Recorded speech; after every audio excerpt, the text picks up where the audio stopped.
Sea levels are rising across the globe and are affecting something most people may not even be thinking of: wetlands. So the question is, what even are wetlands? They're places where plants have adapted to living in water. They also are a habitat for many animals, such as small fish. Wetlands provide protection from flooding, and they also help in the fight against climate change. How do wetlands even fight climate change?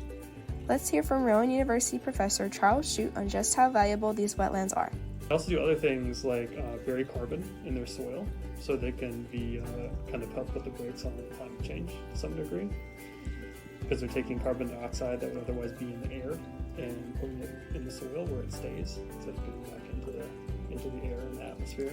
In New Jersey, sea levels are rising at a rate of 5 millimeters a year. This is above the global average of 3 millimeters a year. If sea level rise accelerates faster than the wetlands can keep up, they'll eventually drown. While the Delaware Bay marshes have room to move, they're still experiencing loss at a rate of 1.1 to 1.9% a decade, according to a Rutgers study. This image shows how the Delaware Bay has been affected over the years. This picture shows how the Great Bay in the Egg Harbor area has suffered. A new issue is affecting wetlands as the sea rises. Coastal squeeze is presenting a big challenge for wetlands as they have nowhere to go.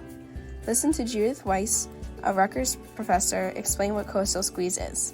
The high marsh needs to move inland to keep up with sea level rise. And if right on the inland side of the marsh, it's all developed, there's no place to go. There's houses and roads and stuff. So the marsh is getting squeezed. And what will happen in that case is that the low marsh plants will move into the high marsh. The high marsh plants will die out because they're getting too wet. And then, eventually the marsh is gone. So what does the future for wetlands look like? While the rising sea levels pose a challenge for wetlands, it's unlikely that they will disappear completely. They'll still be there. My guess is that it will be patchier and the areas will be smaller than they used to be, just because of, the way that we build things. I don't think that we will provide enough space to have the extensive wetlands along our coast, at least like we have here in the northeastern United States or along the Gulf Coast of the United States. I don't think we'll match kind of historical extents of coastal wetlands, but they'll still be there.